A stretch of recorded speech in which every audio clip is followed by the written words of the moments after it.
में confirm live accident के बाद में बाबू भैया की हालत कैसी है, क्या बाबू भैया जिंदा है, डॉक्टरों ने क्यों उनको आखिरी जवाब दे दिया। लाइव आकर जो बाबू भैया ने कदम उठाया उसने सबको हैरान कर दिया। पहले तो हर कोई इस कंट्रोवर्सी को मजाक में ले रहा था, बाबू भैया को हेट दे रहा था, लेकिन ये जो बात की है, जो कदम उठाया उन्होंने, इसने सबको हैरान कर दिया। तो मैं आपको बता दूं सबसे पहली बात कि भाई जो भी लोग टेंशन ले रहे हैं, भाई बाबू भैया इस वक्त जिंदा है, सांस ले रहे हैं। दरअसल दोस्तों उनकी जिस वक्त गाड़ी का एक्सीडेंट हुआ था उनकी स्पीड भाई 150 के आसपास थी। उसके बाद में उन्होंने खुद ही स्टीयरिंग मोड़ दिया। अब उसके बाद में जो गाड़ी की हालत है काफी ज्यादा चकनाचूर हो गई। अब जिस टाइम उनका हाईवे पर एक्सीडेंट हुआ था उस टाइम पर भाई काफी सारे लोग जो है आसपास थे, वो आ गए वहां पर। और आप देख सकते हैं वीडियो के दौरान भाई जो बाद में जो लोग थे उन्होंने वीडियो कैप्चर करी, तो यहाँ पर भाई बाबू भैया इस वक्त ठीक है, सांस वगैरह ले पा रहे हैं। उनकी गाड़ी काफी ज्यादा सेफ थी, सिक्योर थी, जो सेफ्टी बैग्स थे वो ओपन हो गए थे टाइम पर। अब यहाँ पर सबसे बड़ी बात, तो फिर डॉक्टरों ने आखिरी जवाब कैसे दे दिया है, बाबू भैया तो ठीक है। तो मैं आपको बता देता हूँ पूरी कहानी, क्योंकि हमारे पास में एक्सक्लूसिव अपडेट आ रही है एंड ये कंफर्म है। अब देखिए वीडियो को एंड तक देखते रहना, लेकिन इससे पहले एक रिक्वेस्ट रहेगी भाई, काफी सारे लोग काफी ज्यादा उल्टी सीधी वीडियोस भी डाल रहे हैं भाई, उन पर भरोसा मत करना। मैं आपको बता देता हूँ शॉर्ट में भाई बाबू भैया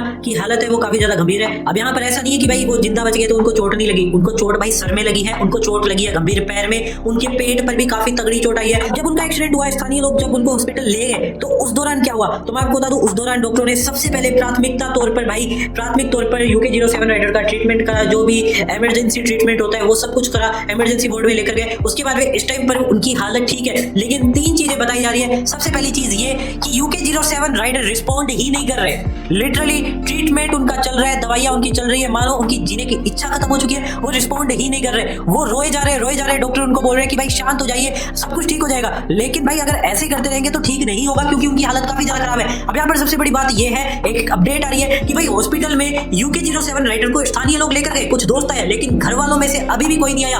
और यही चीज जो है UK07 राइडर उर्फ बाबू भैया को तोड़ रही है। एक बार के लिए तो बाबू भैया को भाई स्टेबल करने के लिए उन्हें नंबर कर दिया गया, लेकिन फिलहाल वो सो रहे हैं। अब यहाँ पर जिस तरीके की अपडेट आ रही है, 1 घंटा पहले चीजें हुई है और 1 घंटे में काफी सारी चीजें बदल चुकी है। इतना बुरा कदम उठा देंगे बाबू भैया, लिटरली कलम इंक या उनके मम्मी पापा ने भी नहीं सोचा होगा कि भाई बाबू भैया ऐसा काम कर देंगे। स्पेशली वो रितिका को लेकर काफी ज्यादा टेंस दिखाई दे रहे थे लाइव में। अगर आपने लाइव नहीं देखा तो मैं आपको शॉर्ट में बता दूं, लाइव में उन्होंने काफी सारी चीजें बोली है। उन्होंने बेसिकली यह बोला है कि उनके बारे में जितनी भी चीजें फैलाई जा रही है, जितनी भी चीजें कलम इंक बोल रहे हैं, वो भाई वो रिकॉर्ड कर रहे हैं। मतलब इतने टाइम से वो प्लानिंग कर रहे थे, वो अपने एल्बम को प्रमोट करने के लिए, हाइप लेने के लिए, बाबू भैया के नाम से व्यूज लेने के लिए ये सारी चीजें कर रहे हैं 30 तारीख को, क्योंकि उनका एल्बम आ रहा है। और उन्होंने यूके पुलिस को, मतलब उत्तराखंड पुलिस को यह बोला है कि इन सारे लोगों के खिलाफ एक्शन लिया जाए। अब बाबू भैया बच गए हैं और पुलिस का भी, यूके पुलिस का भी भाई बयान आया था सुबह, तो भाई उन्होंने बोला था कि हम बाबू भैया को ढूंढ रहे हैं ताकि वो कोई गलत कदम ना उठा सके। इस दौरान उनको काफी सारे लोग फोन भी कर रहे थे, उनके परिवार में से भी हो सकते हैं, लेकिन बाबू भैया ने फोन नहीं उठाया था किसी का भी। वो लाइव के दौरान भी दिख रहा था। मौके वारदात की बात करूं तो भाई पुलिस पहुंची है कि नहीं, तो देखिए ये एक्सीडेंट केस है।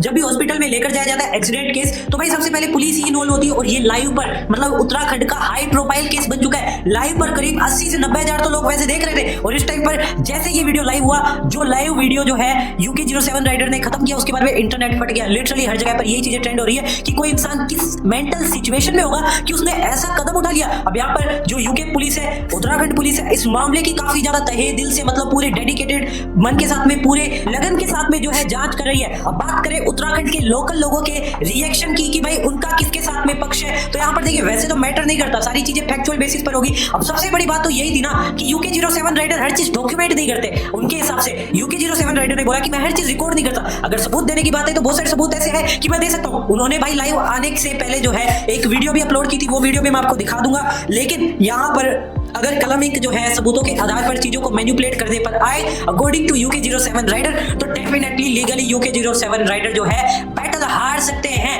UK07 राइडर गलत नहीं है, उनकी फैमिली उन्हें 1 साल से भाई मुंह तक नहीं लगा रही, खाना भी उन्होंने घर का नहीं खाया, 1 साल से इस तरीके की चीजें उन्होंने क्लेम करी है। और इसी वजह से अगर मैं सोशल मीडिया के रिएक्शन की बात करूं तो सोशल मीडिया पर लिटरली भाई कलम इंक के कमेंट सेक्शन में बाढ़ आ चुकी है। काफी सारे लोग कलम को जो है हेट दे रहे हैं, रितिका के कमेंट सेक्शन में भी हेट दे रहे हैं, लेकिन काफी सारे लोग at the same time Ritika को बोल रहे हैं कि आप अपने पति के साथ रहो, आपके बेटे को जो है एक पिता की जरूरत है, आप उनसे अलग मत हो, दूसरों की बातों में आकर अपने पति को धोखा मत दो, या दूसरों की बातों में इन्फ्लुएंस होकर अपने पति को मत छोड़ो, ये बहुत ही ज्यादा गलत हो जाएगा। अब यहाँ पर रितिका को काफी सारे लोग कमेंट सेक्शन में समझा रहे हैं। सबसे बड़ी बात ये है कि जो कलम इंक है भाई, कलम इंक जो है काफी ज्यादा हेट रेट इस वक्त झेल रहे हैं। बाकी अगर जो UK07 राइडर के पेरेंट्स की बात करूं तो जैसे ये वीडियो लाइव हुआ, उनके आस पड़ोस के लोग जो है UK07 राइडर के घर पर जो है पहुंच गए हैं एंड वहां पर वो उनके पेरेंट्स के साथ में बात करने की कोशिश कर रहे हैं। बोल रहे हैं कि फिलहाल जो बाबू भैया की सिचुएशन है, फिलहाल जो बाबू भैया की कंडीशन है, ऐसी कंडीशन में आप ऐसे मुंह मत मोड़ो, है तो आपके परिवार का ही बच्चा, किसी भी तरीके से वो गलत हो या आप गलत हो, कोई भी गलत हो, कोई भी इंसान इस तरीके का ट्रीटमेंट बिल्कुल भी डिजर्व नहीं करता। ऐसी मेंटल कंडीशन में है वो, ऐसा कदम उठा रहा है तो उसके साथ सही तो कुछ भी नहीं हो रहा, क्योंकि आदमी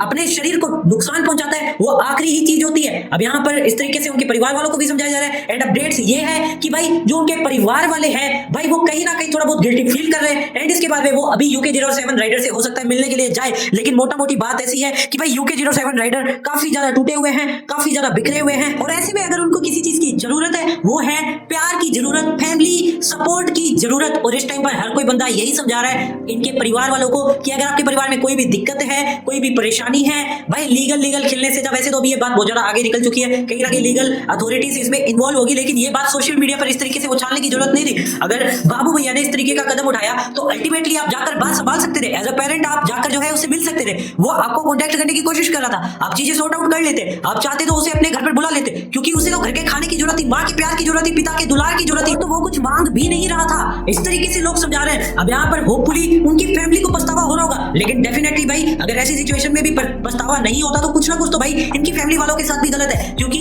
कोई इंसान इस तरीके से कदम उठाता है इसका मतलब कोई आम नहीं होता, कोई छोटी चीज नहीं है। अब यहाँ पर इसका मतलब ये भी नहीं है कि भाई UK07 राइडर की अगर कोई गलती है तो वो सही हो जाती है, मे भी उसकी गलती होगी, लेकिन यहाँ पर मैटर ऐसा है कि भाई पूरी जिंदगी पड़ी है, ये लीगल बैटल भी खत्म हो जाएगा, ये लीगल चीजें भी खत्म हो जाएगी, अल्टीमेटली भाई 2 साल 3 साल में ये सब खत्म हो जाएगा, ये चीजों से सभी उभर जाएंगे। सोशल मीडिया पर जो लोग इस कंट्रोवर्सी से व्यूज ले रहे हैं, जो बात कर रहे हैं, जो इंटरेस्ट ले रहे हैं, जिनका रात का टाइम पास का जुगाड़ हो चुका है, आपस में डिबेट करने का जुगाड़ हो चुका है, उनको टॉपिक मिल चुका है डिस्कस करने के लिए, भाई वो सब लोग उभर जाएंगे। वो अपने फायदे के लिए ही इन चीजों से जो है भाई इन्वॉल्व हो रहे हैं, इन चीजों से एंगेज हो रहे हैं। कोई इंसान सीख रहा है, कोई इंसान भाई सीखने की कोशिश कर रहा है, या कोई इंसान सिखा भी रहा है। अब यहाँ पर इस तरीके की चीजें हो रही है, लेकिन अल्टीमेटली थोड़े टाइम में ये सारे लोग उभर जाएंगे इन सारी चीजों से। नुकसान किसका होगा? नुकसान होगा आपके परिवार का, क्योंकि अगर आपको यहाँ पर लॉन्ग रन में सही से रहना है, सही से जिंदा रहना है, खुश रहना है, परिवार के साथ में रहना है, तो आपको जो है मिलजुल कर रहना ही पड़ेगा, ये चीजों से उभर जाना ही पड़ेगा। क्योंकि भाई पैसों से जरूरतें पूरी हो सकती है, एक चीज तो समझ आ गई, खुशियां नहीं मिल सकती। अगर कोई अपनी लाइफ को लेकर इनसिक्योर है, किसी भी चीज को लेकर, तो डेफिनेटली ना होए, क्योंकि कहीं ना कहीं आप अपनी लाइफ में विनर है। बहुत सारे लोग जिनके पास में पैसा दिखता है, देख सकते हैं भाई किस तरीके की सिचुएशन रियल लाइफ में हो सकती है। मैं एक बात उन यूट्यूबर्स को भी बोलना चाहूंगा जिन्होंने भाई UK07 राइडर के नाम से, इस कंट्रोवर्सी के नाम से इतने व्यूज लिए, और सबसे बड़ी बात उन्होंने भाई कलमी के प्रूफ देखकर UK07 राइडर की बातें सुनकर, उनकी पुरानी इमेज को लेकर, बिग बॉस वाली इमेज को लेकर भाई इतने ज्यादा कड़वे ओपिनियन बना लिए ना, उनकी वीडियोस पर लाखों में व्यूज है। उन्होंने क्या किया है, उन्होंने एक तरफा UK07 राइडर को क्रिंज बोल दिया, बेवकूफ बोल दिया, ऐसा बोल दिया कि भाई वो क्लाउन है, व्यूज लेने की कोशिश कर रहा है। भाई तुम्हें अगले की मेंटल सिचुएशन का पता क्या है, और तुम जज क्यों बन रहे हो सोशल मीडिया पर? तुम लोगों को किसने अधिकार दे दिया? क्योंकि तुम्हारी तो तुम्हारे घर वाले भी नहीं सुनते, और ये मेरे सोर्सेस से पता लगा है। बाय द वे और भी काफी सारे मेरे चैनल्स हैं, उन पर भी मैं वीडियोस बना सकता हूं, लेकिन मेरे को व्यूज नहीं लपेटने, क्योंकि हमारे और भी धंधे चलते हैं, बिकॉज वी आर केपेबल। अब यहाँ पर ये वीडियो इतना ज्यादा अर्जेंटली बनानी इसलिए जरूरी थी क्योंकि भाई टीम है नहीं, एडिटर वगैरह जो है अपने घर पर चले गए, तो मैंने सोचा मैं खुद ही बनाकर अपडेट दे देता हूँ। बाकी यही अपडेट है शॉर्ट में जो मेरे को सोर्सेस से पता लगी थी। अभी यहाँ पर बाकी जो हमारे चैनल है उस पर भी कमेंट कंटेंट वगैरह आ जाएगा अगर रिलेवेंट होगा, लगा की जरूरत है, लेकिन हमारे चैनल पर आपको एकदम परफेक्ट इन्फॉर्मेशन मिलेगी। एंड मैं अगेन बता रहा हूँ, मैं किसी को सही नहीं बोल रहा, मैं किसी को गलत नहीं बोल रहा, मैं बता रहा हूँ एक ही तरीके की चीज, वो ये है सोशल मीडिया पर किसी की भी पर्सनल लाइफ का जज बनने का हक किसी को भी नहीं है, फिर चाहे वो यूट्यूबर हो या व्यूअर हो। अब आपकी क्या राय है बता सकते हैं, बाकी मिलते हैं अगली वीडियो में। Thank you so much for watching.